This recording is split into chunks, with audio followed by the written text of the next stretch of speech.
Sains itu bukan hanya sebagai hulu daripada produk industri, tapi dia itu adalah suatu budaya, cara berpikir. Karena sains itulah yang mengajarkan kita bahwa kita tidak boleh percaya kepada sesuatu tanpa bukti. Dan bukti itu hanya bisa didapat dengan experimentation. Dan suatu fakta itu tidak absolut. Karena kalau kemudian bahwa kita bisa membuktikan itu salah, kita harus bisa menerima itu. Itu budaya yang melekat pada saya.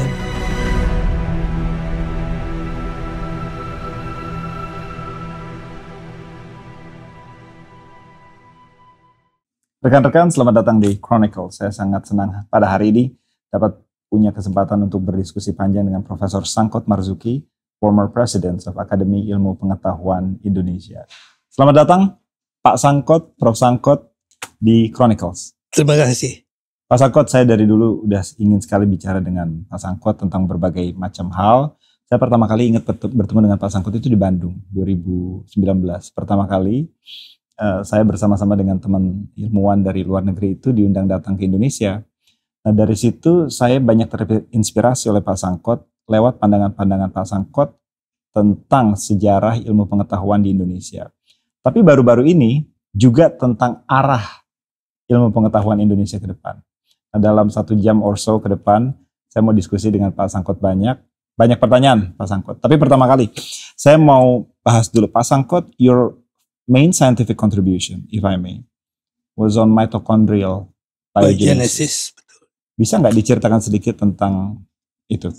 Jadi mitokondria itu sebagian daripada sel kita, di mana energi itu diproduce. Itu bagian daripada sel tubuh kita, semua sel sebetulnya, yang sangat penting tentunya. Tanpa kegiatan daripada mitokondria itu, kita nggak punya energi untuk bergerak, energi untuk tumbuh, itu nggak ada. Nah, bidang yang saya geluti dari awal itu adalah pertanyaan bukan bagaimana mitokondrianya membuat energi, mengkonversi energi dari bahan makanan menjadi energi yang bisa dipakai oleh tubuh kita, tapi lebih lanjut lagi, bagaimana sel kita bisa merakit mitokondria itu di dalam sel. Nah, itu bidang yang sangat baru pada waktu itu. Iya, biogenesis, asal muasal secara biologis gitu ya. Pak Sangkot melakukan riset itu di Monash University. Di Monash University. Awalnya sebagai PhD student waktu itu, tapi kemudian saya kembali setelah saya dapat PhD saya, mengajar di sana, membentuk suatu grup penelitian yang kemudian loncat kita ke penelitian-penelitian di manusia. Di mana? Di Monash. Di Monash, oke. Ya, di manusia jadinya. Okay. Karena penelitian awal itu kita menggunakan model. Oke. Model. Before we go there, setelah Pak Sangkot lulus dari PhD, you were immediately a teaching staff. Saya coba kembali ke Indonesia setahun. Oke, kembali dulu ke Indonesia. Ada masalah pribadi dan sebagainya. Saya kembali lagi setahun kemudian. Tahun 1977 saya kembali. Langsung 76. Menjadi faculty member? Langsung menjadi faculty member, langsung menjadi lecturer. Loncat saya. Oke. Ini mungkin banyak yang belum tahu Pak Sangkot. Jadi di Anglo-American Australian higher education landscape, untuk seorang lulusan PhD menjadi faculty member, itu bukan hal yang lumrah, apalagi secara langsung. Saya setelah lulus PhD harus melanglang buana bertahun-tahun sebagai seorang postdoc yang kontraknya tidak tetap gitu ya, untuk membuktikan bahwa seorang postdoc itu atau calon tenured akademik itu punya independensi ilmiah yang membuatnya bisa dipercaya untuk menjadi faculty member. In your case, you bypass all this. Alright, so I think public needs to know how special that is. Yeah, sangat. Especially in Monash University. Exactly, ya, betul. Karena bukan saja, biasanya kan 2 postdoc ya, baru bisa. Maybe forever, I don't know. I got some people yang melakukan postdoc itu bisa sampai 10 tahun, gitu ya. Nah masalahnya itu kalau melakukan postdoc terus kemudian tidak mendapatkan tenure posisi selama 10 tahun, itu kesempatannya mendapatkan tenure posisi itu makin lama makin. So you had a good life in Australia. I had a good life in Australia, but not before. Oke. Ya. Apa yang terjadi? Bukan, saya pernah lihat interview dari Pak Bagus ya. Berbeda. Kalau saya memang sekolah nggak serius. Oh gitu. Saya juga nggak. Jadi waktu saya sekolah kedokteran, saya nggak pernah menjadi top. Itu saya malah pernah jadi ikut organisasi mahasiswa dan sebagainya. Saya itu mulai belajar serius waktu saya pergi ke Bangkok, ke Mahidol University. Untuk master? Untuk master ya. Di situ itu kan programnya Rockefeller Foundation. Nah disitulah saya baru mulai serius. Dan itu kelihatan seriusnya, itu di situ kelihatan bagusnya. Sehingga saya mendapat tawaran untuk mengerjakan PhD di Monash University dengan scholarship dari Monash University. Yeah, which is very difficult to get. Very difficult to get. University itu biasanya tidak invest dari dirinya sendiri. Ya. Karena itu sangat mahal. Apalagi 30 tahun yang lalu. Betul. Oke. Jadi kemudian setelah melakukan beberapa tahun karir akademik di Monash University, Pak Sangkut kembali ke Indonesia dan kemudian tentu Gayung Bersambut dikenal sebagai founding father of Eichmann Institute. Is that fair? Gimana tuh pertama kalinya? Ada panggilan atau kesempatan melakukan itu? Jadi itu tahun 1992 ya. 1990 sebetulnya. Itu grup riset saya itu sedang menanjak betul. Kita yang pertama, salah satu pertama di dunia yang menemukan bahwa mutasi di DNA mitokondria itu menyebabkan penyakit. Oke. Salah satu kita ada 5 laboratorium di dunia itu. Dan waktu itu kita yang pertama kali mengatakan bahwa mutasi di DNA mitokondria itu terjadi dengan laju yang sangat tinggi. 10 kali, 5 kali, 10 kali daripada laju mutasi di inti sel. Dan oleh karena itu, waktu itu kita prediksi bahwa pasti ada penyakit-penyakit manusia yang disebabkan oleh mutasi daripada mitokondria. Yang betul itu. Tapi di tahun 90-an itu, di awal sekitar tahun 1950, kita menyadari bahwa mutasi itu lajunya sedemikian tinggi.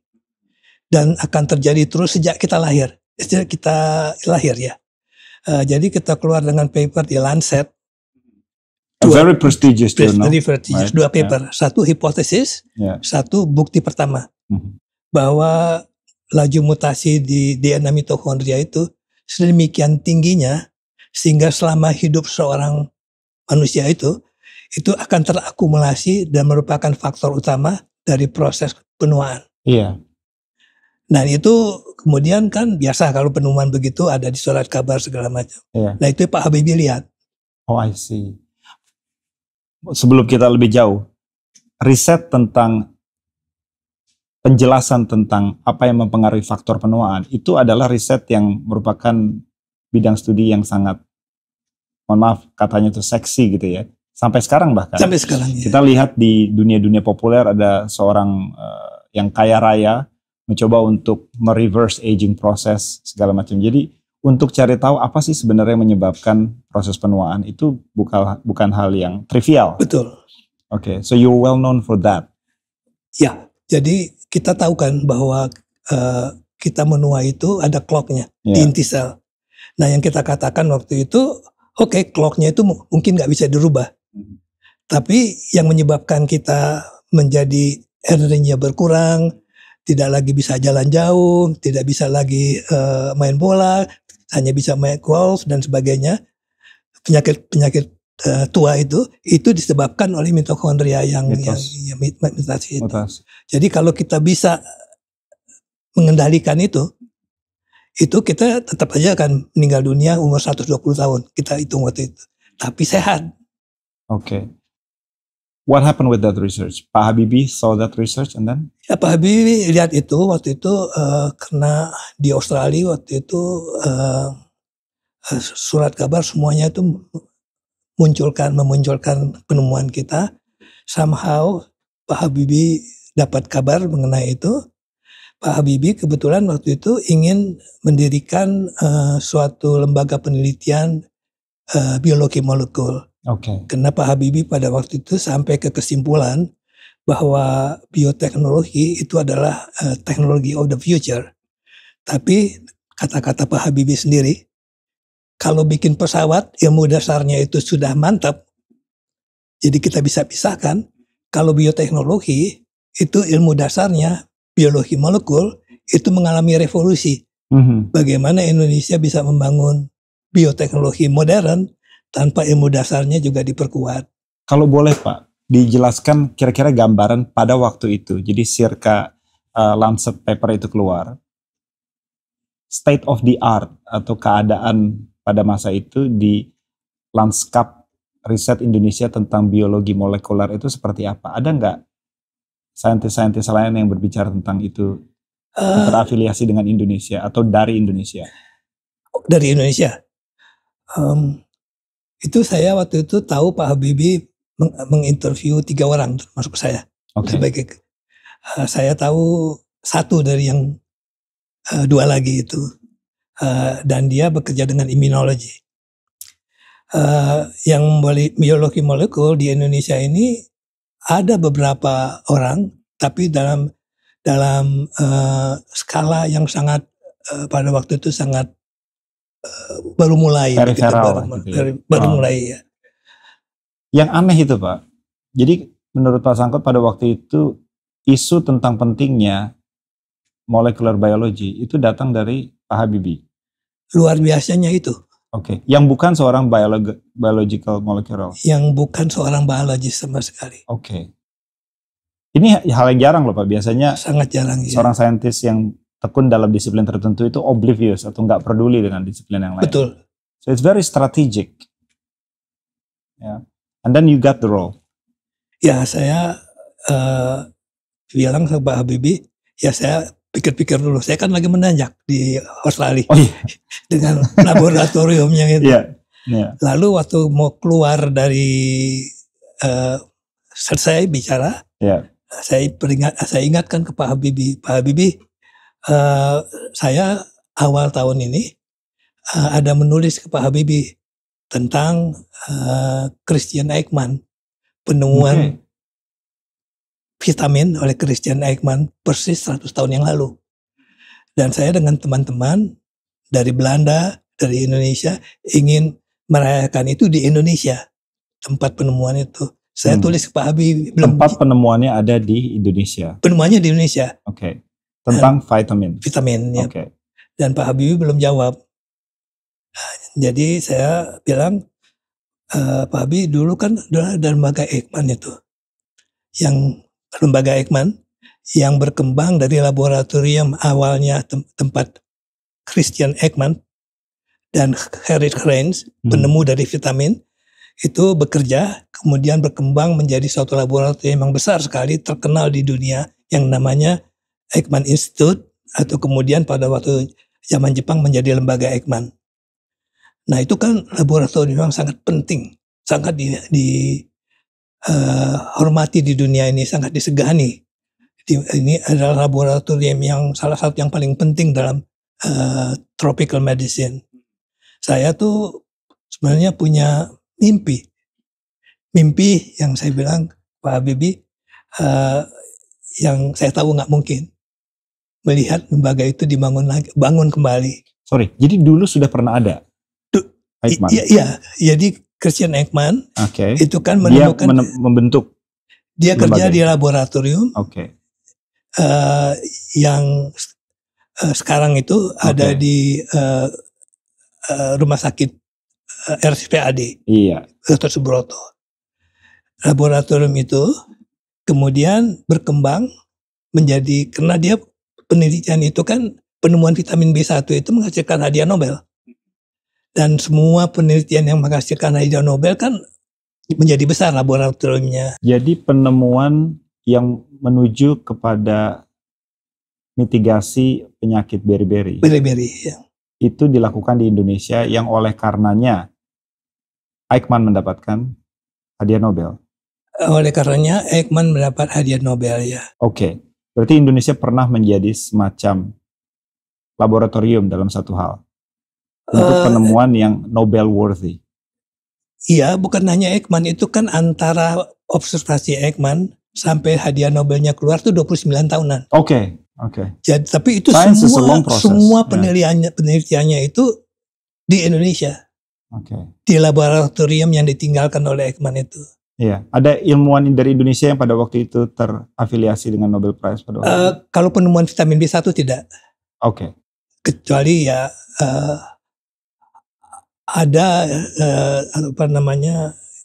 research assistant yang pada akhirnya pada waktu mengisolasi vitamin B1-nya sendiri, hadiah Nobelnya itu jadi observasi Eichmann mengenai beri-beri itu bisa disembuhkan dengan beras yang masih ada kulit arinya. Itu tahun 1888. Hadiah Nobelnya 1929. 20 sekian tahun setelahnya. Dan itu keluar karena sebelum itu vitamin B1-nya itu betul-betul diisolasi oleh seorang ilmuwan yang namanya Janssen di Indonesia. Sehingga bisa diperlihatkan bahwa ini loh zatnya, ini struktur kimianya. Ini betul-betul kalau dikasih ke pasien bisa menyembuhkan. Baru tahun 1929 itu keluar hadiah Nobelnya. Karena itu membuktikan sebetulnya bahwa vitamin itu bukan hanya angan-angan di kepalanya Eichmann dan kawan-kawan. So there's a prediction that it will happen. Terus kemudian Pak Sangkot lihat bahwa itu wajib untuk dihidupkan kembali. Itu bukan wajib, saya mimpinya aja kalau itu bisa. Mimpinya, oke. Dan Pak Habibie langsung pukul meja, bilang bahwa that's the way we do it, we should do it, that's the way we should do it. Wow, yeah. Okay. So what happens after that? Lah itu, saya kalau ditawarkan begitu ya. Oke. Itu yang membuat Pak Sangkot berubah pikiran. Saya pulang kembali Indonesia untuk membuka kembali lembaga Eichmann. Oke. Misi utamanya? Biologi molekul. Misi yang tadi. Oke. Sebagai building blocks. Ya, sebagai dasar fundamental dasar. Fondasi daripada perkembangan bioteknologi di Indonesia ini. Oke. Berarti pada waktu itu Eichmann itu langsung di bawah Pak Habibie. Langsung di bawah Pak Habibie. Oke. Dalam keseharian risetnya itu fundingnya seperti apa? Strukturnya seperti apa? Bebaskah? Atau ada semacam arahan dari pemerintah? Kita dananya tetap sebagian dari pemerintah. Jadi secara fundamental harus mengikuti peraturan-peraturan pemerintah. Tapi kita bebas dalam mengelolanya. Oke. Misalnya yang sekarang ini kan kalau kita bikin proposal ke pemerintah, dapat grant, itu harus kita lakukan persis apa yang kita tulis. Nah, Pak Bagus kan tahu bahwa kalau we are in the forefront of science, dalam setahun tuh bisa terjadi perubahan. Oh iya, yeah. Nah itu maksud saya di lembaga Eichmann kita bebas, tidak diikat dengan kalau arah kita ke sana ternyata salah atau sudah didahului orang, kita pindah. Asal saja kita bisa menjustifikasi di akhirnya. Jadi ada semacam academic freedom to the degree that there has never been before. Ya. In Eichmann. Itu satu ya. Kedua, kerjasama internasional. Oke. Jadi awalnya itu lembaga Eichmann itu berkembangnya sangat pesat, justru karena kita berhasil meyakinkan Canberra untuk memberikan Australia, pemerintah Australia untuk memberikan grant yang agak besar waktu itu. Oke. Untuk perkembangan awal dari lembaga Eijkman. Oke. Nah itu pun kita manajemennya agak bebas itu. Oke. Dalam arti kata kalau sekarang ini kan kalau ada grant dari luar negeri kita mesti bawa masuk ke Indonesia. Nah, waktu itu saya katakan kalau kita bawa ke Indonesia kita akan terikat macam-macam. Oke. The grant stay in Melbourne. Oke. And I will manage the grant from Indonesia, Jadi from Jakarta. langsung reimburse dari dana yang di Canberra aja. Lebih direct lagi. Jadi itu dananya ada di namanya Walter Eliza Hall Institute. Itu lembaga penelitian paling terkemuka dalam ilmu kedokteran di Australia dan ada di Monash University. Saya masih terkait dengan Monash. Oke. Jadi saya misalnya order chemicals, ya saya ikut sistem internal mereka. Oke, I see. So at that time, Monash University itu masih semacam menjadi apa ya? Base saya. Jembatan dan base yeah. Pak Sangkut di situ. Dan science itu diorganisir lewat lembaga Eijkman itu dalam hal yang mungkin lebih bebas dari yang lebih bebas ya. Oke, ya ini buat yang mungkin nggak mengerti Pak ya, bahwa iklim tata kelola pendanaan riset di dalam grup riset ya, itu memang hal yang sangat menjadi tanda tanya gitu ya. Caranya bagaimana? Memang kalau di Inggris Pak, itu tentu ada perbedaan bukan hanya dalam waktu 1 tahun sejak pendanaan diberikan, bahkan sejak proposal ditulis sampai proposal diberikan itu mungkin sudah berubah lagi. Iya betul. Gitu loh. Karena riset itu dalam hitungan bahkan lebih cepat dari 1 tahun itu sangat-sangat berkejar-kejaran gitu loh. Jadi kalau pertanyaan yang kita artikulasikan di proposal untuk dikejar, kemudian sudah dijawab atau sudah dialihkan ke bidang yang lain, ya otomatis harus berubah gitu kan Pak? Persis. Itu nggak mungkin di Indonesia. Kenapa? Ya karena sistem keuangan yang sekarang ini sangat terikat pada fiscal regulation. Oke. Ya. Jadi kalau kita manage suatu grant itu ya seperti bangun rumah. Kalau kita janji fondasinya selesai 3 bulan, ya mesti selesai 3 bulan. Yeah. Nanti dindingnya 6 bulan, mesti jadi 6 bulan. Yeah. Nah, walaupun itu rumah udah nggak perlu lagi, tetap harus dibangun. For nothing sebetulnya. Iya, jadi mindsetnya benar-benar kontraktual ya. Jadi ya ini project based gitu ya. Yeah. Ya, jadi ini saya diberikan dana riset untuk bangun rumah. Entah rumahnya diperlukan lagi atau enggak, harus bangun. Apa yang Pak Sangkut paling bangga tentang hasil dari Eijkman Institute? Yang saya paling bangga sebetulnya saintifiknya kan banyak ya. Tapi yang hilang sekarang dengan Eijkman-nya hilang, itu justru budaya ilmiahnya. Itu susah sekali membangun suatu budaya ilmiah. Itu saya bangun dengan susah payah. Karena pada waktu saya datang nggak ada yang ngerti kan budaya ilmiah itu. Kalau kita punya research assistant, di Indonesia ini nggak tahu orang fungsinya research assistant itu apa. Yeah.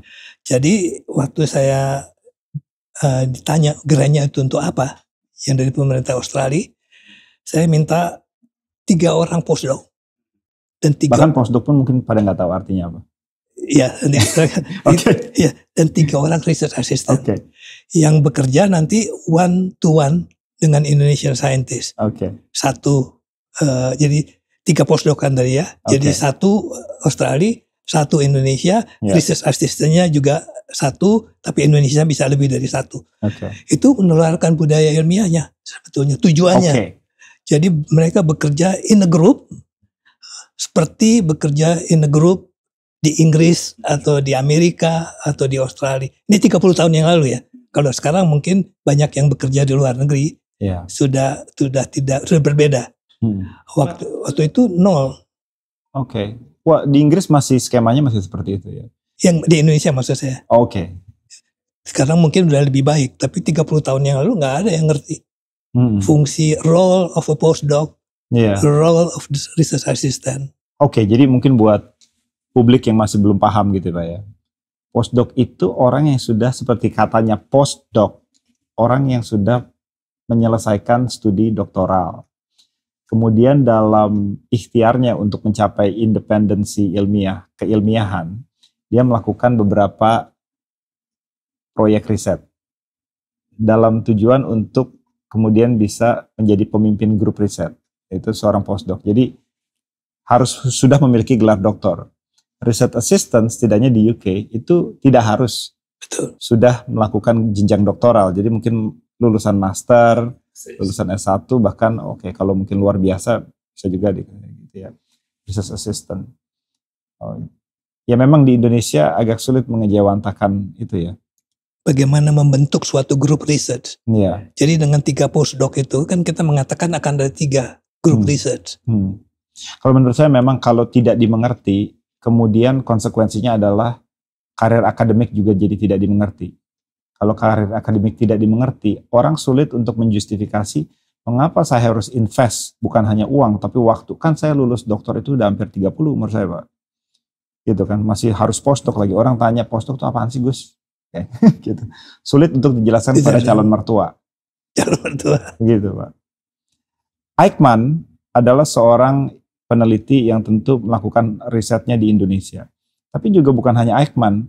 Indonesia memang sudah, menurut saya, dan saya mau bicara banyak dengan Pak Sangkot, semacam laboratorium dunia yang daripadanya lahir breakthrough sciences. Kita tahu di sini ada gambar dari George Rumpius. Pak Sangkot bisa jelaskan ini siapa? Jadi kalau kita berbicara mengenai science di Indonesia, ini kan kita bicara tentang lembaga Aikman, tadi Aikman dan Heinz, kita kan berbicara tentang science di Indonesia. Yeah. Nah, benih daripada perkembangan sains di Indonesia itu yang memulai adalah Rumpius ini. Rumpius ini seorang Jerman yang bisa berbahasa Belanda karena ibunya tuh dari daerah Jerman yang berbahasa Belanda. Dan dia sejak dia muda itu sangat tertarik dengan tanaman, binatang dan sebagainya, dengan alam. Yeah. Dia tuh ingin ke Indonesia waktu itu, karena dia tahu di Indonesia itu alamnya tuh sangat beragam, alam yang sangat berbeda dengan Eropa. Ini kita berbicara tahun 1650-an. Yeah.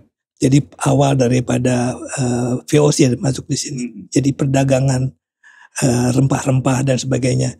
Jadi itu untuk pertama kali orang di Belanda tuh melihat barang-barang tanaman yang dibawa dari Indonesia ini seperti apa. Nah, Rumpius tuh ingin mempelajari kekayaan alam itu. Tapi dia nggak punya uang untuk ke Indonesia.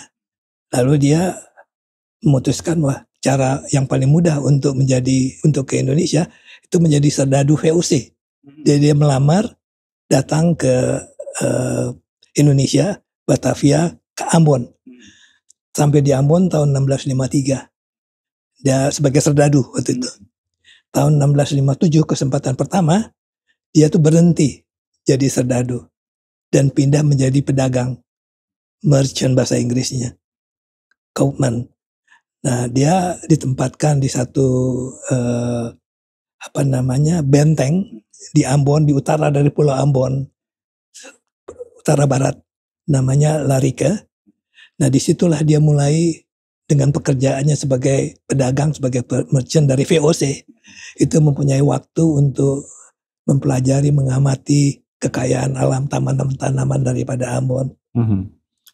Metodologi yang dipakai tentu metodologi dari disiplin biologi ya pada waktu itu. Zaman itu ya observation dan sebagainya ya. Kemudian dia tulis. Ya. Tapi dia kalau kita baca bukunya ya, tadi saya bawa 2 bukunya itu ya. Okay. Itu luar biasa, bagus. Luar biasa dalam arti kata dia tuh itu isinya 1.200 tanaman di tingkat spesies. Okay. Jadi dan dia itu mendeskripsikan tanaman-tanaman itu dengan bahasa, dia kasih nama bahasa Latin, kemudian bahasa Belanda, dia bisa bahasa Melayu, bahasa lokal, bahasa Ambon, bahasa Cina kadang-kadang. Jadi pengetahuannya tuh luas sekali. Berarti overlapping dengan kerjaannya Linnaeus juga dong. Mendahului Linnaeus. Mendahului Linnaeus ya. Oke. Linnaeus berarti kita itu bicara tentang sebelum Linnaeus. Sebelum Linnaeus ya. Oke. Dan Linnaeus itu meminjam banyak dari kerjanya. Oke. Karena kita kan baca di buku biologi kan Linnaeus. Kita jarang tahu bahwa pekerjaan yang mendasari pekerjaan Linnaeus. Sebagian. Signifikan tapi. Oke. Itu dipelajari di Indonesia, di Ambon. Jadi begini, waktu akhirnya bukunya yang namanya kalau diterjemahkan ke bahasa Inggris menjadi Ambonese Herbal, itu selesai di tahun 1697. Itu oleh VOC nggak boleh terbit karena VOC mengatakan ini mungkin ada kekayaan di dalam apa yang ada di buku itu yang akan diambil orang. Padahal Rumphius sendiri nggak pernah bicara itu. Jadi dia meninggal tahun meninggalnya 1702, bukunya baru terbit 1741. Hampir 40 tahun setelah itu. Lebih dari 40 tahun. Sejak dia meninggal tapi ya. Sejak tapi dari bukunya selesai kira-kira 50 tahun. Nah, jadi selama yang 40-50 tahun itu buku itu ada manuskrip dia ada di tangan orang yang namanya Burman yang kemudian menerbitkan buku itu di tahun 1741. Nah, Linnaeus itu waktu dia dari Swedia pindah ke Belanda itu tinggal, kalau sekarang kita bilang kos-kosan kali ya, di rumahnya Bormann. Oh gitu. Jadi dia punya akses ke manuskrip itu. Ini Bormann yang sering kita dengar di Bandung? Bukan. Ya. Ini yang kalau di bukunya Rumphius itu diterbitkan oleh Bormann. Oke. Bukan, ini kita bicarakan 500 tahun yang lalu. Jadi dia punya akses ke data-datanya Rumphius itu. Memang banyak Pak ya. Jadi dari Eichmann, dari Rumphius, Wallace. Ya, Wallace salah satu lagi yang di Indonesia ini bekerja dari Ternate ya. Di Ternate dia keluar dengan teori evolusi. Setahun sebelum bukunya Darwin muncul. Ada seorang ilmuwan yang mungkin latar belakangnya itu geologi, lebih dekat dengan disiplin saya, Van Bemmelen. Memang dia bilang, dan dari paparan Pak Sangkot juga saya tadi simpulkan, bisa jadi salah, bahwa ada semacam Cambrian explosion jadi semacam kayak ledakan tiba-tiba tentang dunia sains di berbagai macam disiplin yang berdekatan dengan masa di mana Dutch East Indies itu ada di Indonesia. Baik di bidang seperti botani, di bidang beri-beri tadi, di bidang geologi pun sebenarnya ada. Yang saya bicara tentang relasi antara Laut Selatan dengan Gunung Merapi dalam hal pergerakan tektoniknya yang mengakibatkan gempa di Laut Selatan itu kemudian disusul oleh ledakan Gunung Merapi. Itu juga di sekitar tahun 16 sekian, pada waktu Rumphius juga gitu. Apa yang terjadi di masa itu yang membuat seakan-akan ilmu pengetahuan itu banyak tumbuh keluar dari tanah arkipelago? Ilmu pengetahuan dalam arti kata observation, penulisan dalam budaya ilmiah Barat ya, itu memang munculnya di situ kalau dilihat di tanah air kita ya di Indonesia ini. Sebelumnya kalau kita kembali ke Rumphius ya. Itu buku yang dia tulis itu Ambonese Herbal itu ya. Itu isinya sebenarnya adalah apa yang dia pelajari, dia lihat, dan di buku itu setiap tanaman itu dia ceritakan manfaatnya. Manfaatnya apa? Selain namanya ya, deskripsi bagaimana pohonnya, manfaatnya seperti apa, orang Ambon menggunakan itu untuk apa dan sebagainya. Jadi dia itu berinteraksi dengan orang lokal. Jadi sebenarnya tuh buku itu juga mengandung local wisdom dari Indonesia Yang kalau kita kan nggak punya budaya menulis. Budaya menulis. Ya. Jadi itu pertama kali tertulis ada di situ. Kaya sekali buku itu. Ya memang orang tanya, Kak, ngapain sih punya budaya menulis? Menulis itu bisa dipahami sebagai sebuah metode untuk mempreservasi pengetahuan. Terutama dalam hal turun-temurunnya pengetahuan itu. Betul. Untuk menjaga agar tidak ada perubahan salah satunya. Karena budaya verbal itu lebih rentan terhadap perubahan informasi. Gitu. Ya memang budaya menulis itu seakan-akan kelihatannya part and parcel dengan budaya ilmu pengetahuan itu sendiri.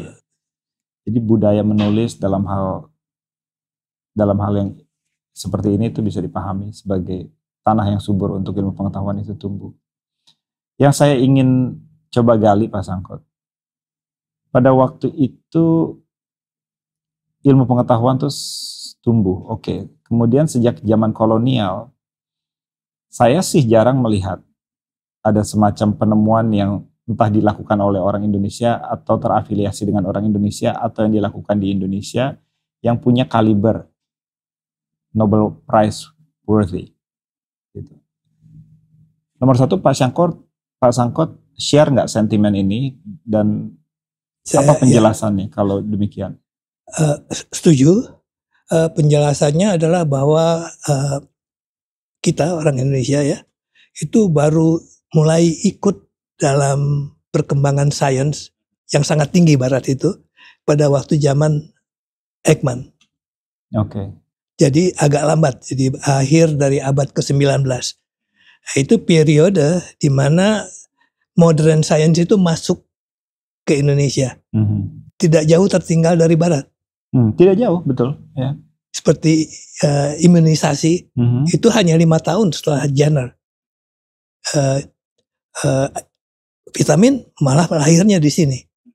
Robert Koch, penemu daripada bakteri itu tuberkulosis, itu pernah 9 bulan bekerja tamu di laboratoriumnya Ekman. Iya betul, ini perlu dipahami juga ya. Sebenarnya head startnya itu nggak terlalu terlambat kita, setidaknya pada zaman itu ya. Ya. Di disiplin saya mungkin statistical physics, ya Boltzmann theory. Ya zaman itu juga kan. Sekitar zaman itu juga. Ya tentu bukan zamannya Isaac Newton ya. Ya. Tapi modern science gitu. Itu sebenarnya pada waktu itu nggak berselang lama dengan aktivitas riset yang berada di tanah Indonesia. Betul, ya. Tapi yang orang Indonesia belum ikut. Oke. Nah, Ekman yang banyak orang tidak tahu, selain dia jadi direktur dari lab itu, dia juga direktur dari Stovia. Apa itu? Stovia. Sekolah kedokteran pribumi. Oh, oke. Indonesia. Oke. Di mana yang lulusannya itu termasuk Dr. Sutomo. Oke. Itu sekolah kedokteran. Oke. Yang didirikan sebenarnya tahun 1860-an, 50-an gitu ya. Tapi di tahun Ekman datang 1898 dia jadi direktur. Disitulah terjadi perubahan besar-besaran dari Stovia. Yang tadinya hanya sekolah dokter Jawa itu menjadi suatu sekolah yang sekolah kedokteran yang ilmunya sangat tinggi. Saya mempunyai textbook yang dipakai di Stovia itu sejak Ekman mengajar.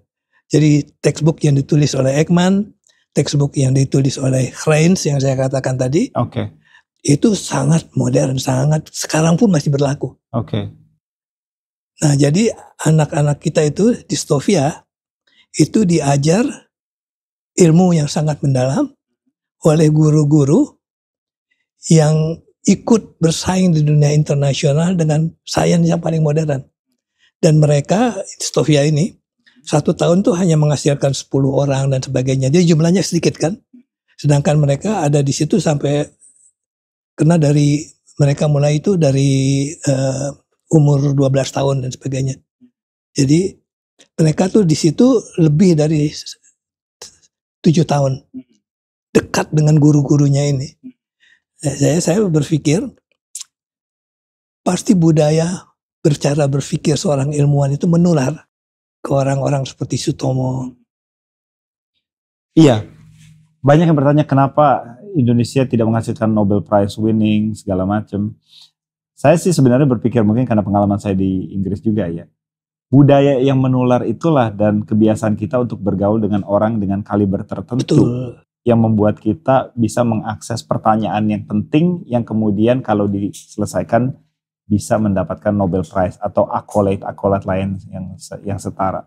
Jadi bukan semata-mata kapasitas kognitif, tapi semacam lingkungan.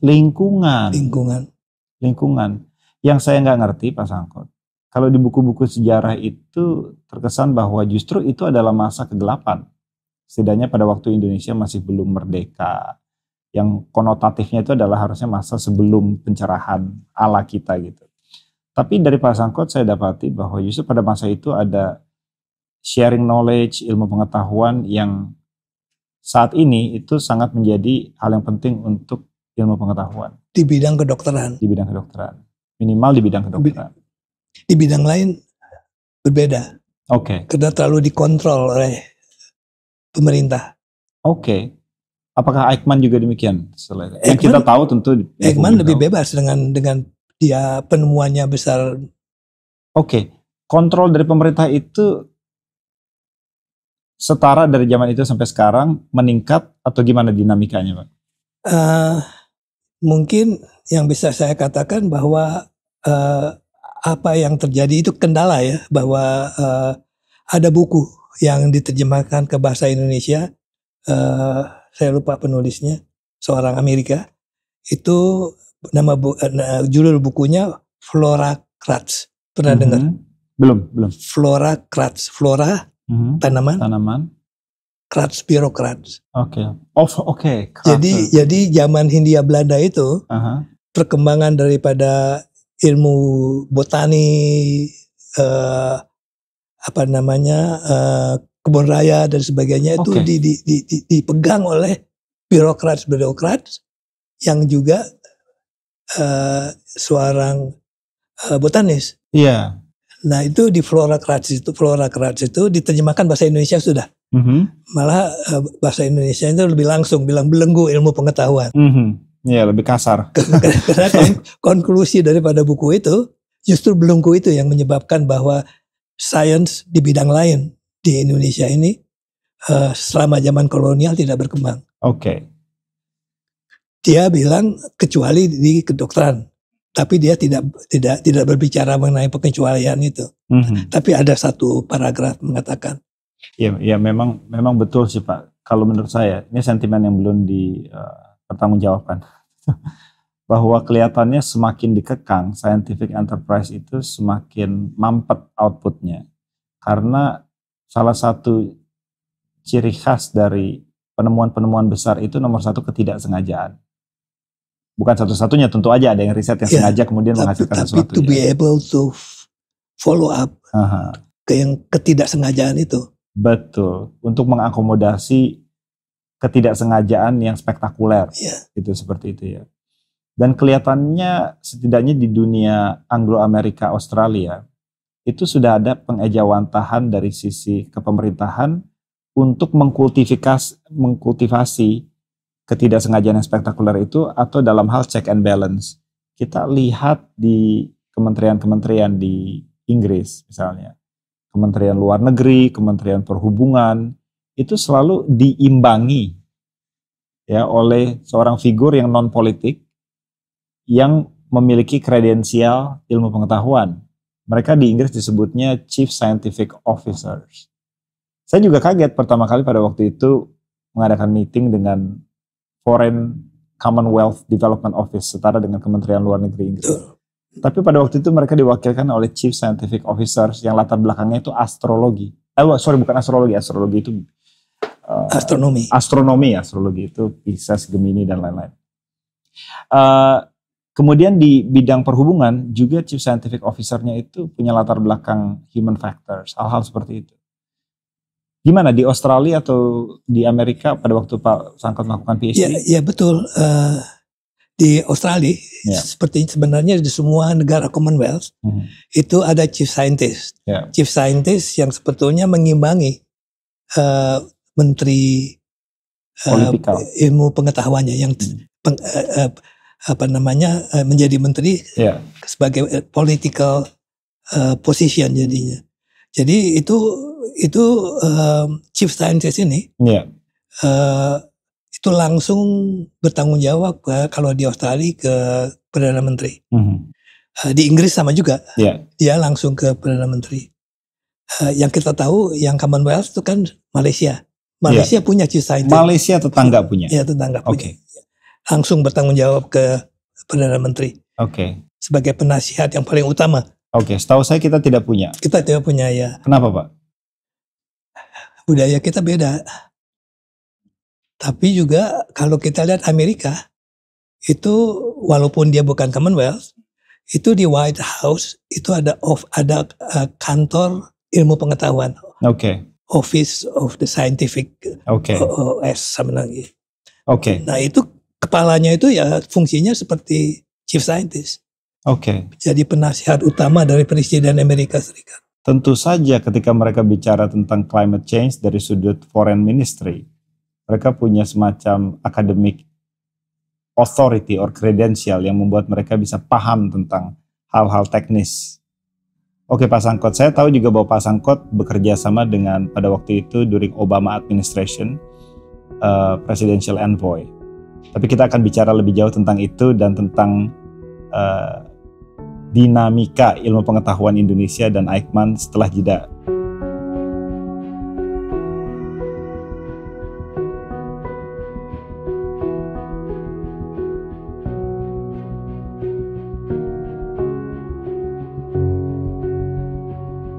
Friends, back at Chronicles.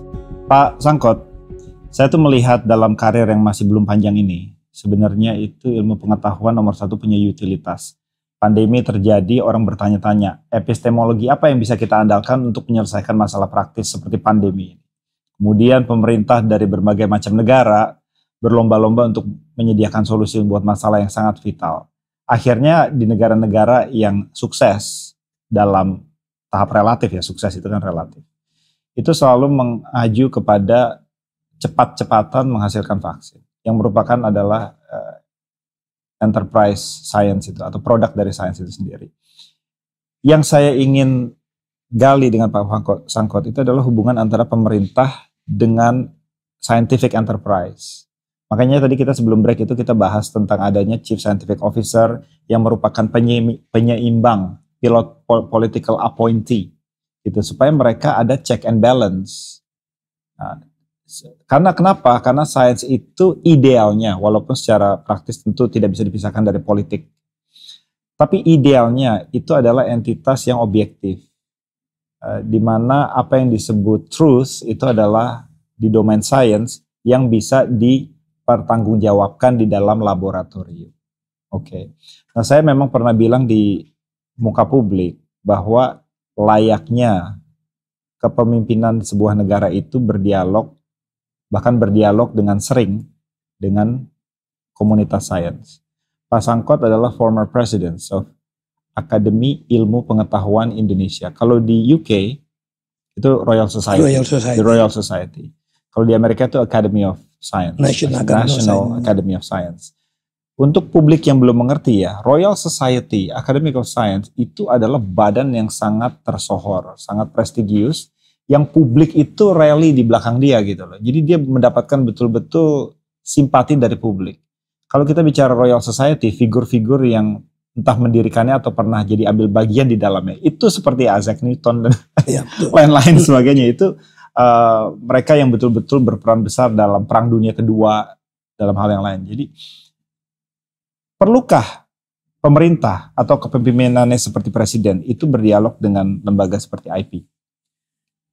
Jawabnya tentunya perlu, karena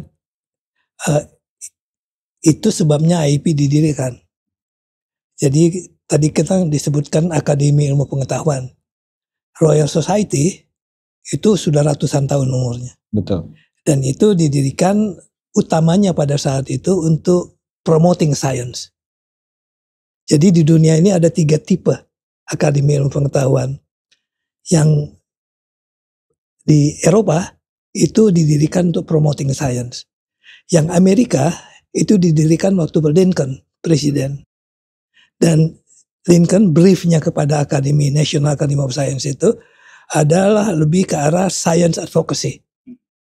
Jadi memberikan pendapat, usul dan sebagainya terhadap, istilahnya kalau kita pergi ke gedungnya National Academy of Science, di depannya itu ditulis advisor to the nation. Advisor to the nation. Okay. Jadi bukan kepada presiden tapi to the nation. Penasehat untuk bangsa. Nah itu yang ketiga adalah yang negara komunis, di mana Academy of Science-nya juga membawahi lembaga-lembaga penelitian. Okay. Nah waktu IP itu didirikan, Pak Habibie kirim orang survei dan akhirnya keluar dengan yang tengah ini, yang Amerika punya. Okay. Jadi memang kita didirikan, misinya adalah untuk memberikan pendapat, advice dan sebagainya kepada presiden, kepada pemerintah, tapi juga kepada bangsa. Oke. Itu role-nya. Sudah bertemu dengan presiden? Setidaknya dalam tenur Pak Sangkot. Ya waktu saya ya kita dekat sekali misalnya dengan Presiden Yudhoyono. Oke. Jadi waktu Presiden Barack Obama. Oke. Waktu dia baru jadi presiden, salah satu lembaga pertama yang dia kunjungi adalah National Academy of Science di Amerika. Yudhoyono juga melakukan yang sama. Dia mengunjungi Akademi Ilmu Pengetahuan Indonesia. Kalau Pak Harto tentunya kan didirikannya zaman dia. Kalau Pak Harto tuh bebas kita untuk berbicara. Yang terjadi sekarang? Dengan fokusnya yang lebih ke arah saya katakan ya, ekonomi yang cepat dan sebagainya. Itu sains itu tidak mendapat tempat seperti pada waktu sebelumnya. Jadi selama ini kita akademi ya, bukan saya. Saya selesai pada waktu Yudhoyono selesai. Itu belum pernah ketemu dengan presiden. Iya, sains itu terlalu lambat Pak. Yang penting tuh bukan hanya teori, yang penting kerja. Yang penting rakyat mendapatkan hasilnya. Ya, tapi sains itu kita kan selalu menganggap sains itu seakan-akan sebagai suatu industri ya. Ini adalah upstream, hulu daripada ilmu pengetahuan yang kemudian dikembangkan menjadi teknologi, menjadi industri. Ya kan? Tapi itu kan kalau kita membicarakan flow dari satu lembaga. Di satu negara, sains itu role-nya lebih penting dari itu. Sains itu bukan hanya sebagai hulu daripada produk industri. Inovasi, ya. Tapi dia itu adalah suatu budaya, cara berpikir. Karena sains itulah yang mengajarkan kita bahwa kita tidak boleh percaya kepada sesuatu tanpa bukti. Dan bukti itu hanya bisa didapat dengan experimentation. Dan suatu fakta itu tidak absolut. Karena kalau kemudian bahwa kita bisa membuktikan itu salah, kita harus bisa menerima itu. Itu budaya yang melekat pada sains. Betul. Jadi kalau di India, Nehru waktu dia di penjara, kalau Soekarno kan nulis buku yang terkenal itu ya tentang Indonesia menggugat. Kalau Nehru itu menulis buku yang namanya The Discovery of India. Dan di buku itu justru dia mengangkat bahwa sains itu sangat penting. Bahwa manusia India ke depan itu harus mempunyai pola pikir, budaya, sains. Bukan untuk menjadi seorang saintis. Bukan hanya untuk menjadi seorang saintis. Justru yang menjadi saintis kan hanya sedikit. Tapi budaya itu sejak awal itu harus dikembangkan bahwa tidak percaya kepada suatu informasi tanpa fakta yang betul. tanpa bahwa yang kita percaya itu masih bisa berubah, tidak ada yang absolut, tergantung daripada apa yang bukti yang ada. Saya mau jadi devil's advocate, ya Pak ya. Tapi kita mendengar di dalam beberapa pekan terakhir atau bahkan bulan terakhir, justru di dalam komunitas sains ada isu-isu seperti plagiat, ada isu-isu seperti self-citation, bahkan viral kemarin ada seorang akademik yang saya tidak mau sebutkan namanya itu disinyalir sangat produktif karena hal-hal yang tidak etis. Iya betul. Tapi kembali itu kan karena budaya sainsnya nggak masuk. Dia tidak dibesarkan dengan budaya sains itu. Walaupun dia berada di dalam sivitas akademika. Kan dia telat. Waktu kecilnya nggak. Jadi India itu yang namanya scientific temper itu masuk di dalam undang-undang dasarnya. Maksudnya? Itu adalah dasar daripada India, scientific temper. Secara eksplisit. Secara eksplisit. Jadi bahwa orang India itu harus mempunyai scientific temper. Apa itu bahasa Indonesianya ya? Perangai ilmiah. Perangai ilmiah. Ya. Jadi itu menjadi dasar dari perkembangan manusianya. Ya memang kita sikapi bukan hanya dari Nehru, juga dari Modi yang sekarang ya. Juga ada semacam titik berat. Sains sebagai bukan hanya metode untuk memiliki perangai ilmiah, tapi juga untuk memiliki rasa nasionalisme dan kebanggaan. Itu belakangan itu ya. Itu baru belakangan ya. Gitu ya. Tapi memang ada bahwa mereka mau mengejar klaim-klaim saintifik seperti penemuan angka 0, seperti pergi ke luar angkasa sebagai bukan hanya metode untuk inovasi, tapi identitas bangsa. Gitu. Ternyata itu karena memang perangai ilmiah masuk secara eksplisit di dalam dasar dari negara itu sendiri. Kecuali ini pemerintah yang sekarang kan beda ya. Gimana? India nggak tahu saya, itu kan politik mereka. Ya, tapi Nehru sebagai founder daripada India itu pada waktu India merdeka itu ada dalam undang-undang dasarnya. Di Indonesia tentu kita tidak dapati kata sains itu secara eksplisit. Di Indonesia kan kita ada mencerdaskan kehidupan bangsa. Betul, tapi ada yang implisit. Nggak ada yang implisit. Nggak ada pun yang implisit. Jadi mencerdaskan itu artinya apa? Saya masih bertanya, maksudnya di situ apa? Bukan mencerdaskan secara sains. Tidak ada secara eksplisit. Itu mungkin the young scientist itu yang mesti membahas apa itu maksudnya. Segue ke situ Pak. Pak Sangkot juga adalah one of the guest editors of the recent journal publication by PNAS. PNAS adalah American-based journal, interdisciplinary in nature, sangat prestigius dengan impact faktor yang tinggi. Saya pun pernah ditolak untuk publikasi di PNAS, seperti itu. Dan salah satu isu yang dibahas yang Pak Sangkot adalah salah satu guest editornya adalah regional science. Dan di situ membahas tentang Indonesia dari sudut pandang setidaknya dua besar, climate change dan biodiversitas. Dan di situ Pak Sangkot menyediakan introductory remarks bersama dengan prominent scientist yang lain. Bisa nggak diceritakan sedikit tentang fokus dari regional science dan special issue di situ, Pak? Jadi itu PNAS itu adalah jurnal dari American National Academy of Sciences. Tadi kan dia memang top jurnal itu ya. Nah, jadi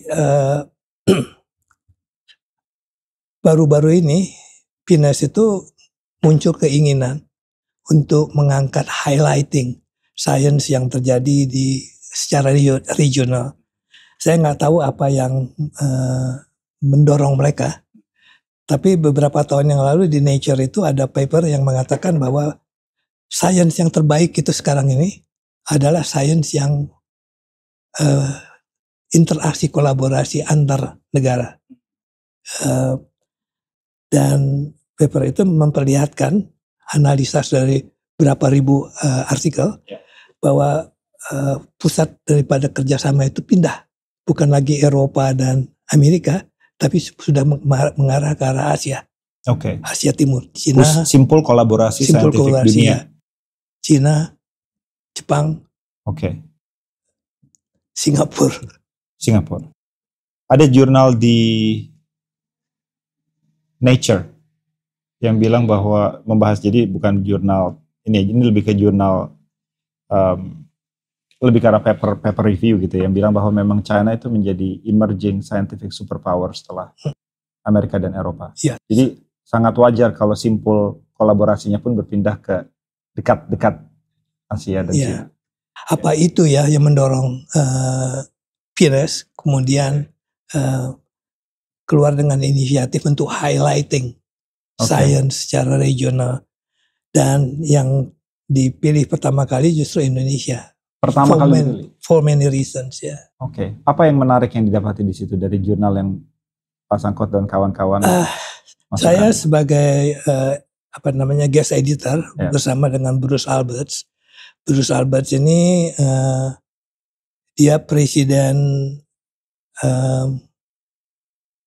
emeritus dari National Academy of Sciences. 12 tahun dia presiden. Dan dia itu special envoy dari Barack Obama untuk sains ke Indonesia.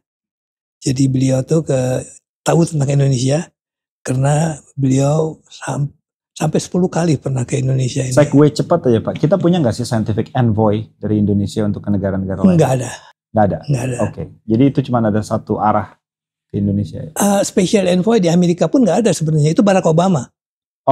Barack Obama mengatakan bahwa dengan segala macam problem politik dunia ini, pendekatan yang paling baik antara Amerika dengan dunia Islam, dia tidak mengatakan negara Islam, adalah melalui sains. Karena sains itu netral, sains itu berguna untuk semuanya. Betul Pak, memang yang salah satu yang membangun jembatan kembali antara Jerman dengan negara yang sekarang sedang panas, Israel, semenjak Perang Dunia Kedua adalah sains. Ketika orang-orang Yahudi mulai bekerja sama dengan orang Jerman dalam kolaboratif journal publication. Karena netral. Jadi entah dia mau bicara hal-hal yang politis sekalipun dalam ranah sains semuanya jadi netral. Jadi netral, betul ya. Itu salah satu mungkin yang paling penting ya daripada policy daripada Barack Obama secara internasional. Itu setelah dia munculkan itu pertama kali di Kairo, kemudian dia ulangi dia mengunjungi National Academy of Sciences. Di situ dia ulangi pentingnya sains dalam mendekati di Islamic world isinya. Nah presiden kita waktu itu, Presiden Yudhoyono, itu menyambut. Beliau datang ke Indonesian Academy of Sciences (AIP) dan menyambut apa yang dikatakan oleh Barack Obama. Dan Barack Obama menunjuk 3 orang special envoy untuk negara-negara yang mayoritas Islam atau negara Islam. Dan kita beruntung mendapat Bruce Alberts untuk Indonesia. Yang kemudian juga guest editor di PNAS Paper Publication. Oleh karena dia special envoy itu, PNAS itu menghubungi dia. Kalau kita mau bikin sesuatu tentang Indonesia, ya siapa lagi yang paling paham tentang Indonesia. Berarti dari sejak Obama mengirimkan envoy sampai sekarang masih berlanjut karena paper special issue dari PNAS itu kan baru-baru ini. Masih. Jadi walaupun program special envoy itu hanya 2 tahun, rupanya kita dengan Bruce Alberts itu klik sekali. Jadi dia terus datang dan ada program Kavli Frontiers of Science yang menemukan Indonesian scientist dan American young scientist. And you're heavily involved in that. Saya dan Bruce Alberts yang inisiatornya. Di dalam special itu tadi Pak, tentu ada salah satu yang dibahas yang saya ingin minta elaborasi dari Pak Sangkot tentang arah perkembangan ilmu pengetahuan Indonesia sekarang. Bisa disummarize sedikit pandangan Pak Sangkot tentang kemana ilmu pengetahuan Indonesia? Jadi ini apa yang kata tulis di PNAS ya, di PNAS itu, di introduction-nya. Bahwa ini sensitif mungkin ya. Dengan kita tadi lihat bahwa perkembangan ilmu pengetahuan di zaman kolonial itu sangat hebat. boleh dikatakan levelnya level dunia. Dan kolega-kolega saya, sejawat saya yang asing itu mengatakan bahwa Indonesia unik. Karena sebagai negara kolonial, karena sainsnya berkembang di dalam Indonesia. Penemuan misalnya nyamuk sebagai vektor dari malaria, itu kan di India. Tapi itu orang ilmuwan yang datang ke India, turis saintis yang kemudian bekerja lagi di UK. Gitu. Jadi, tapi yang mempunyai ilmu pengetahuan yang berkembang di dalam negaranya itu Indonesia unik. Tapi dengan segala kehebatan zaman kolonial itu, kita tulis, kok kita di Indonesia sekarang ini ketinggalan. Di ASEAN saja kita bukan nomor 1. Turun terus. Saya kalau ditanya sekarang nggak tahu lagi nomor berapa. Mungkin nomor 5. Ya, tapi kan itu karena pendanaan kita sangat rendah dibandingkan pendanaan research rendah. Tapi dia rendah karena memang tidak ada prioritas untuk pengembangan ilmu pengetahuan itu. Dan dana yang rendah itu pun sangat tidak efektif dipakainya. Oke. Karena sistem fiskal kita, sistem pertanggungjawaban daripada pemakaian dana itu sangat tidak compatible dengan kegiatan saintifik, apalagi kegiatan saintifik yang forefront ya, di frontiers. Itu Bruce yang masukkan dalam introduction itu, bahwa bagaimana kita bisa maju kalau kita tidak bisa di tengah-tengah daripada penelitian itu berubah arah, karena dunia ilmu pengetahuan berubah dalam setahun. Again, as a devil advocate. Tapi kan ada prioritas-prioritas lain di atas sains yang lebih urgent. Mortality of mothers, maternal mortality, stunting, perumahan, kesehatan, infrastruktur. Why should we prioritize science? Who cares? Setuju. Itu juga yang dikatakan oleh Pak Harto kepada Pak Habibie waktu Pak Habibie melapor, saya mau mendirikan Institute for Molecular Biology melalui lembaga Ekman. Kan jalan-jalan kita masuk banyak yang bolong. Iya. Ya. Bapak Habibie bilang, kalau kita tidak mulai di situ, kita akan terus tertinggal. Jadi walaupun kita punya problem banyak itu, investment dalam science itu penting bukan hanya untuk industri. Sekarang ini kan kita kaitkan dengan industri. Iya. Hampir selalu diskusinya mengarah ke situ. Kita perlu investment dalam science itu, terutama di universitas. Oke. Karena kalau lihat di Amerika, di top science itu bukan muncul dari lembaga penelitian pemerintah, tapi dari universitas, betul kan? Betul. Di Inggris juga betul kan? Lebih lagi di Inggris. Iya. Dan kenapa universitas? Karena di universitas lah kita memproduksi manpower, SDM kita dalam keilmuan yang mempunyai fondasi yang dalam kaitannya dengan budaya ilmiah tadi, dengan kaitannya dengan scientific temper. Oke. Dan itu mendasari semuanya sebetulnya. Cara berpikir, termasuk cara berpikir seorang politician. Oke. Bukan semata-mata sebagai bahkan hulu dari inovasi ya. Lebih dari itu untuk membangun scientific temper yang merupakan sebuah ingredient bagi seorang bahkan politikus yang tidak ada hubungannya dengan sains. Betul. Kalau memiliki integritas. Kalau ya dididik di universitas dari awal ya, dari S1-nya. Dengan budaya ilmiah itu, apa yang sekarang terjadi itu kan tidak akan terjadi. Tapi kan universitas juga diatur oleh negara, bahkan diatur secara mikro. So how could that? That's exactly the problem. Okay. Universitas pun perguruan tinggi menjadi perpanjangan tangan daripada pemerintah. Maksudnya begitu kan? For lack of a better term, ya. Maksudnya begini Pak, bagaimanakah sebuah pola pikir yang objektif itu kemudian tumbuh di ranah yang memiliki konflik of interest. atau setidaknya konflik of interest, mengingat bahwa dia sangat bergantung kepada yang memberikan tata cara pengelolaan, ya dalam hal Indonesia adalah pemerintah itu sendiri. Tentu kan objektivitas itu pedang bermata dua. Kadang dia bisa mengiris si pemegang pedang itu sendiri.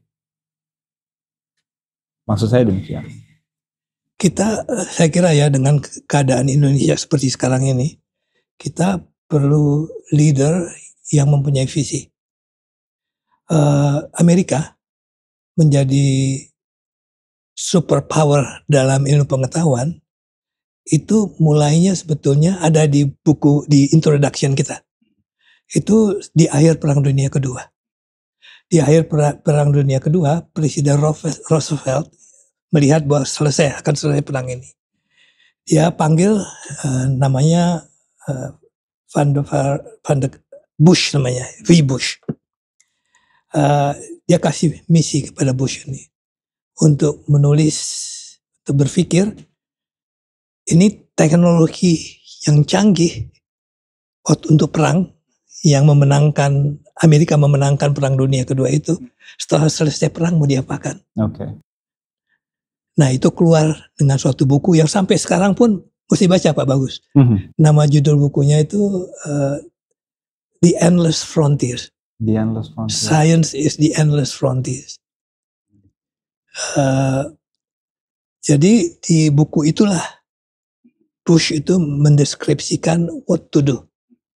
Nah, itulah buku policy itu yang melahirkan di Amerika Serikat itu pertama NSF, National Science Foundation, untuk pendanaan research, yang di belakang dari majunya sekarang ilmu pengetahuan di Amerika Serikat. Dan waktu itu terbatas ya, barangkali cuma 6 research universitas yang misi utamanya research. Bukan S1. S1-nya ada, tapi misi utamanya adalah research. Yang kemudian ditiru ya di mana-mana. Banyak lagi research university. Pak Sangkot, pemerintah dalam pengelolaan riset, micromanagement of pemerintah segala macam, ya oke lah, itu dalam satu hal bisa kita nilai terjadi.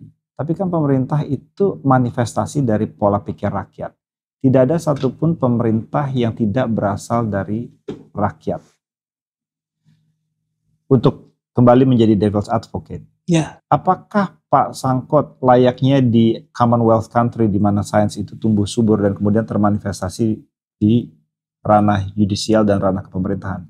Apakah Pak Sangkot punya kepercayaan bahwa perangai tersebut bisa tumbuh secara natural di Indonesia yang memiliki landasan filosofis, keragaman, bahasa yang sangat berbeda dengan sains yang tumbuh di Commonwealth yang saya sendiri nikmati, Pak Sangkot pernah nikmati di Australia? Kalau ditanya begitu kan kita menjadi pesimistik ya. Negara kita terlalu besar. Oke. Transformasi seperti begitu pernah terjadi. Terjadi misalnya di Singapura. Oke. Singapura atau Lee Kuan Yew itu kan mengatakan bahwa waktu Institute for Molecular Biology itu didirikan, itu idenya adalah bagaimana kita merubah Singapura menjadi negara yang maju dari negara pedagang. Oke. Itu direkturnya pada waktu itu namanya Kristan. Itu dia sama sekali tidak mau kerjasama di Asia kecuali dengan lembaga Ekman. Oke. Dia selalu mengatakan ke orang-orang, tugas saya sendiri di Singapura tuh udah terlalu berat merubah pola pikir daripada orang Singapura menjadi dari pedagang menjadi mengerti keilmuan. Jadi tapi itu negara kecil. Kalau kita lihat contoh lain adalah Korea. Korea itu kan mulai dengan industrinya. Industri yang dipegang oleh apa istilahnya tuh ya, cebol ya. Itu yang industrinya itu yang menguasai Samsung dan sebagainya itu. Oh, konglomerat company. Ya, ada istilahnya. Ada istilah ini ya. Ah. Tapi itu jelas mereka bahwa itu adalah fondasi untuk perkembangan sainsnya. Pak Habibie dulu, nah kita satu-satunya punya waktu di mana kita tuh punya visi ke depan pada waktu zaman Pak Habibie waktu itu. Tahu kan kita jelas waktu itu arahnya mau kemana. Dan model yang diambil adalah model Korea sebetulnya. Oke. Bahwa kita mulai dengan industri. Iya. Industri itu akan menghadirkan teknologi, kemudian sainsnya muncul. Nah, dalam ilmu bioteknologi itu Pak Habibie tahu sendiri bahwa itu tidak simpel itu. Karena kalau kita mau bangun industri tinggi, ya, industri maju, tapi yang ada di Indonesia hanya kemampuan bikin sepeda, nggak akan jadi. Jadi ilmu kita, basic science kita sebenarnya tidak cukup untuk berlainan dengan Korea. Yeah. Jadi kita harus bangun tanpa ribut-ribut. Fondasi ini pun kita harus bangun sehingga apa yang masuk dari atas bisa diabsorpsi. Oke. Cina juga sama sebetulnya. Dia kan mulai dengan niru segala macam produk-produk asing, tapi kan sainsnya nggak pernah hilang, budaya sainsnya ada terus. Saya pernah waktu saya kuliah di Taiwan, Pak ya, itu tahun 2007-an kira-kira sampai 2012. Itu Universitas Tsinghua di Cina itu masih di atas ranking 20, bahkan di atas ranking 50, jauh di bawah Taiwan. Sekarang mereka udah masuk ke tataran global elite seperti itu. Jadi memang betul bahwa di tengah budaya kopi mengkopi, titik berat kepada inovasi, tetap budaya sainsnya pun tidak luntur. Tapi kan di Cina itu budaya sainsnya sudah ada. Saya ingat di tengah-tengah selesainya revolusi culture itu, Mao Zedong. Kan Mao Zedong, saya ingat waktu itu kan mulai terbuka ya. Yeah. Dari Cina tuh banyak yang pergi keluar dikirim. Ada satu profesor datang ke saya di Monash. Oke. Namanya Dr. Tan. Dia datang mengatakan saya ingin belajar di sini. Belajar waktu itu masih baru sama sekali, namanya Western Blot. Sekarang semua orang doing Western Blot. Waktu itu lab saya satu-satunya. Saya ingin belajar ini.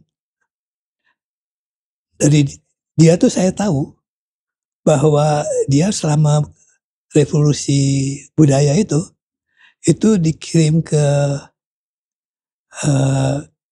village, kampung, menjadi itu bersih-bersih toilet dan sebagainya.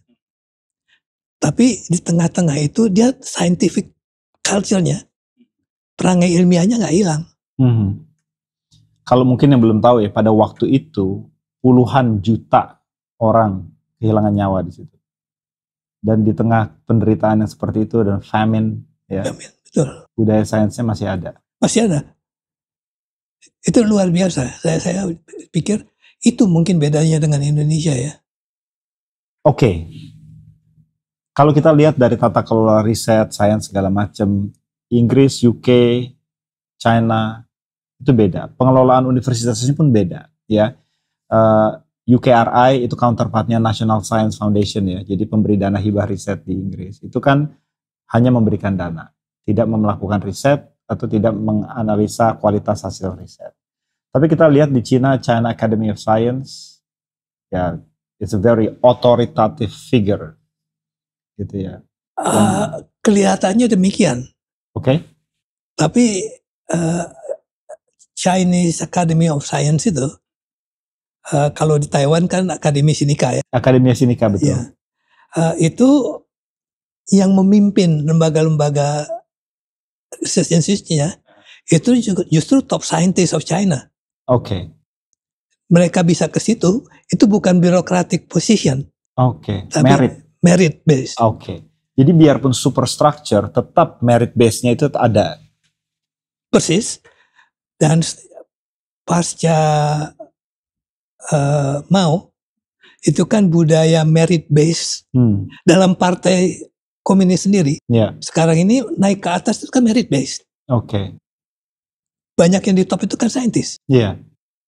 Jadi budaya yang dulu di zaman Kekaisaran Ming, di mana untuk menjadi suatu orang Mandarin, itu kita mesti melalui ujian-ujian, itu budaya itu kembali. Jadi merit base itu sebagai metodologi untuk menghasilkan figur yang paling kompeten berada di atas hierarki, itu bisa tumbuh di tanah yang klasikal liberalis seperti Inggris atau Amerika, walaupun mereka tidak terlalu klasikal sekarang, dan juga di tanah-tanah yang punya ideologi sosialis komunis. Jadi kelihatannya di dua spektrum ideologi yang kelihatannya berlawanan pun meritokrasi bisa tumbuh. Justru itu kekuatannya China. Oke. Dia terlalu besar seperti Indonesia. Jadi tanpa partai komunis itu akan kemana-mana pecah. Tapi partainya sendiri sekarang ini jenjangnya itu berdasarkan merit. Yang saya khawatir begini Pak. Entah apakah sistem seperti itu di Cina itu timbul karena trauma yang begitu besar sejak Cultural Revolution, atau apakah Indonesia juga membutuhkan trauma seperti itu? Mudah-mudahan tidak. Yang saya ingin cari apakah ada semacam tanah spiritual dan filosofis di Indonesia yang bisa menjadi ladang subur buat meritokrasi ala Indonesia untuk tumbuh. Itu pertanyaannya. Itu kembali yang tadi kita mulai, Indonesia terlalu besar, terlalu beragam. Dan otonomi daripada unit ya, apa kita katakan sekarang kan unitnya kabupaten ya. Apakah provinsi, itu tidak ada. Jadi tidak bisa satu provinsi bisa maju karena dia mempunyai budaya sendiri. Beda dengan negara bagian.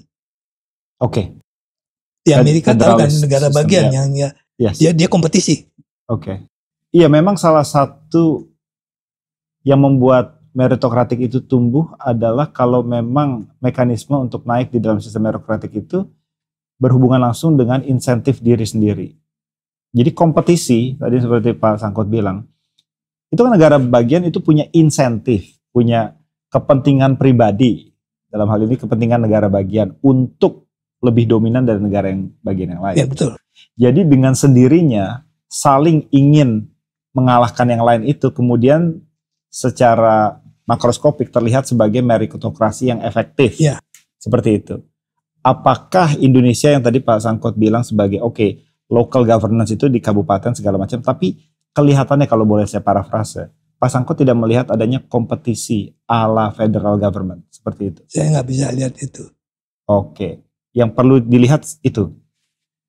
Ya, tapi dalam sistem yang sekarang ini, di mana yang diangkat paling penting ya, dan mungkin untuk Indonesia paling penting itu kesatuan Indonesia.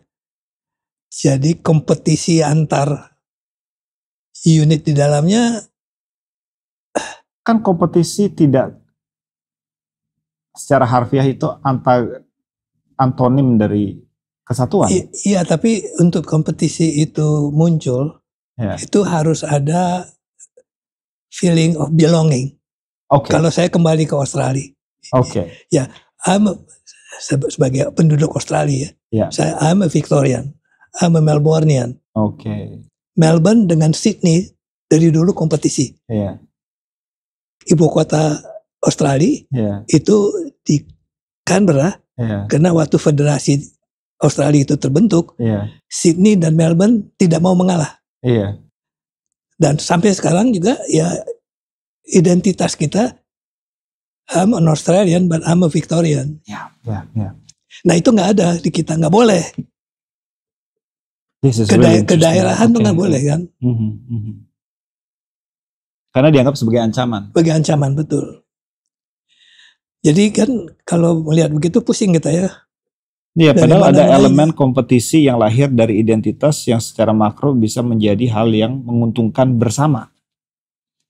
Seperti ketika California mau mencoba berlomba mengalahkan Texas dalam hal ekonomi. Persis. Dalam hal pajak lebih rendah, atraksi terhadap perusahaan-perusahaan multinasional segala macam. Dan secara saintifik juga kan kompetisi. Saintifik pun adalah meritokratik proses. Dan bersaing. Ya, mana nih universitas yang lebih bagus di ITB atau di Jogja atau di mana? Kalau bagi saya tentu ITB gitu. Memang betul Pak, perlu ada semacam appeal to self-interest, kompetisi untuk. Dan kompetisi itu yang kemudian seperti di Inggris, di Amerika, menyebabkan ilmuwan itu mobile. Karena kayak seperti pemain sepak bola kan? Betul. Yang saya lihat Pak di Indonesia itu mobilitas antar periset atau tenaga pengajar itu sangat minim. Betul. Kalau di Inggris seorang supervisor untuk PhD itu minimal harus 2. Kenapa? Karena besok bisa aja yang salah satu pindah ke Warwick University atau ke Newcastle. Iya, ditawar orang lain yang lebih tinggi. Ditawar. Kayak pemain bola aja Pak. Kayak pemain bola, persis. Di Indonesia tuh dari awal karir sampai pensiun tuh di satu universitas. Betul. Walaupun dia udah tidak berfungsi lagi. Oke. Karena kalau tidak setia Pak. Betul. Bagaimana caranya kesetiaan itu bisa dimaknai bukan sebagai antitesis dari produktivitas yang lahir dari kompetisi? Dulu waktu otonomi universitas dibahas zaman dulu ya. Waktu itu Pak Satrio juga masih direktur. Pak Satrio Brojonegoro. Okay. Dia belum jadi dirjen, tapi dia yang memimpin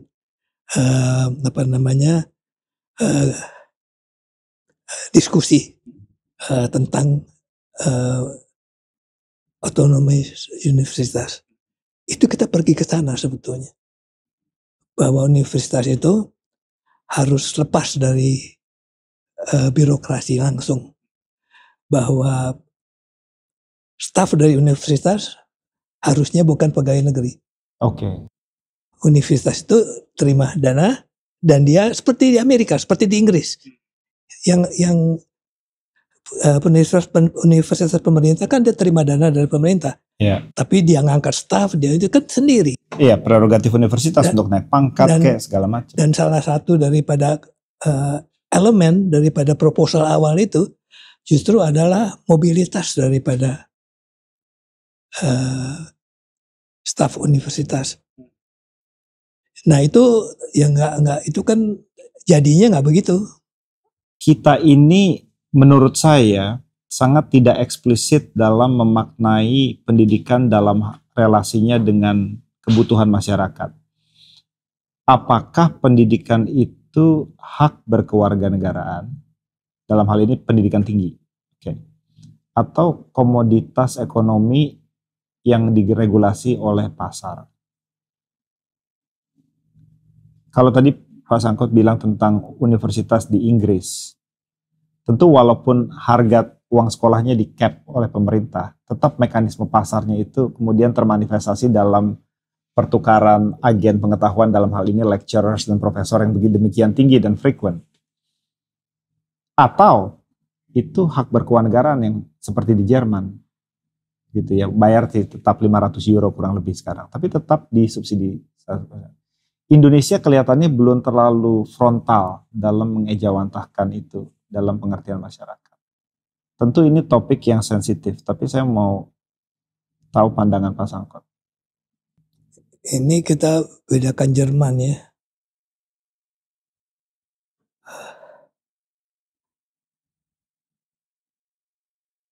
Waktu kita baru merdeka dulu, waktu saya sekolah kedokteran, itu membiayai saya jadi dokter itu pemerintah. Saya tidak boleh jadi dokter kecuali saya terima ikatan dinas dari pemerintah. Jadi kan berbeda sekali dengan sekarang ini. Jadi kita pernah mengalami di mana pemerintah masuk langsung membiayai mahasiswa di topik-topik tertentu yang penting. Tapi semuanya kan kita itu kan berubah total dari sejak zaman kemerdekaan, zaman kalau itu kita bicarakan ada periode-periode ya, zaman sampai Orde Lama, zaman Orde Baru reformasi. Sekarang ini nggak banyak orang yang masih mengalami Orde Lama itu, yang itu pun berubah. Oke. Berarti. Jadi saya nggak bisa jawab pertanyaan tadi itu. Jadi. Tapi saya bisa ambil sesuatu dari situ bahwa pernah ada masa. Maksudnya Pak Sangkut bukan berarti mengeluarkan pemerintah dalam kegiatan ajar mengajar. Ada peran bagi pemerintah untuk ambil bagian di situ. Nomor satu karena Pak Sangkut sendiri menjadi doktor. Tentu karena peran penting dari pemerintah di situ. Tapi ada masa di mana peran itu lebih optimal. Fair nggak kalau dibilang secara itu? Ya, ini kita bicara tentang secara keseluruhan ya. Kalau pemerintah itu masuk, zamannya Pak Habibie kan tuh banyak scholarship untuk belajar di luar negeri dan sebagainya. Itu ribuan yang dikirim waktu itu. Itu kan peran pemerintah sebetulnya. Ya. Tapi yang terstruktur seperti yang kita bicarakan sekarang belum pernah ada lagi ya sepertinya ya. Is it fair to say that you want to see a more structured, visionary investment in creating future scientists with strategic scholarships? Itu bagian daripada gambaran yang lebih besar yang kita tadi bahas sebetulnya. Itu hanya bagian komponen daripada yang lebih besar itu. Yang contohnya di Amerika itu science di borderless frontiers itu kan suatu visi yang besar. Nah visi itu yang nggak ada,